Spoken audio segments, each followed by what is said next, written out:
लड़ाई के मैदान में भाई अभी कितना सुंदर प्रसंग महाभारत का गाय है, लेकिन लड़ाई के मध्य ना 2-3 लाइन सुना देते नहीं। और हमारे कन्हैया भैया बाजा पर बैठे हैं और ये महारथी है, बहुत विद्वान, इसमें कोई दो राय नहीं। बिरहा जगत में जितने हारमोनियम वादक हैं, मेरे ख्याल से सबसे ज्यादा विद्वान ये है। इनका बाजीटर से लेकर और गायकी तक सबका कोई जोड़ नहीं है। इनके नाम पर एक बार ताली बजाइए। हम कलाकारों के बड़े कदरदान हैं। कलाकार चाहे वो गाने वाला हो, बजाने वाला हो, सुंदर भाई गाने वाली हो, फिर उसके तो आप बजाने वाली हो, हम लोग उसके कदरदान हैं, कला के पुजारी। लड़ाई के मैदान में हाहाकार मचा हुआ है और दुर्योधन गुस्से में लाल है कि हमारे 23 भाई मार गए हैं, 5 पांडव ज्यों के त्यों बचे हैं। अब तो इनकी व्यवस्था करनी पड़ेगी। वाह! किसी ने कहा कि तुम नाहक परेशान हो, भीष्म दादा को जरा गर्म करो, मामला फट से आ जाए, क्योंकि उनको इच्छा मौत का बना है, उनको कोई नाच नहीं हुआ तो उनका क्यों मरिए न पाए।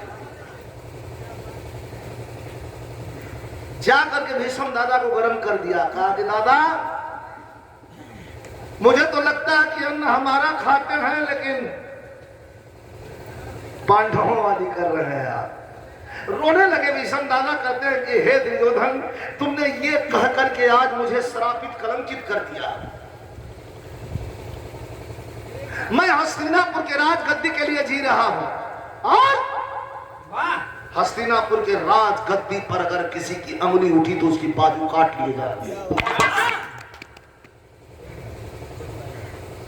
तुम्हारी ये हिम्मत, तुमने मुझे कह दिया कि आप अन्न हमारा खाते हैं और सोचते हैं पांडवों का।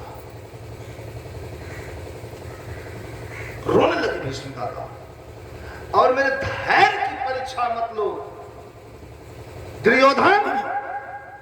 ये 5 बाण निकाल रहा हूं, इसी 5 बाण से काल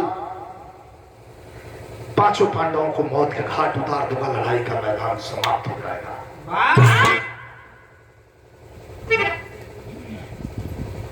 हल्ला मच गया, त्राही मच गया। अरे बाप रे बाप, दादा 5 बाण निकलने बाण काल मारल जल जाई, हमने कहा एकदम पगला गए ना। 5 पांडव जाके कृष्ण जी से कहा कि हे प्रभु, कैसे जान बाची, कहा ना बाची, कहा सरकार कौन उपाय करी बाच जाओ, कहा बाची। सुबह 4 बजे स्नान करके द्रौपदी को अच्छी साड़ी, जिस साड़ी में सज करके स्वयंवर से अर्जुन के साथ आई थी, वह साड़ी पहनाओ।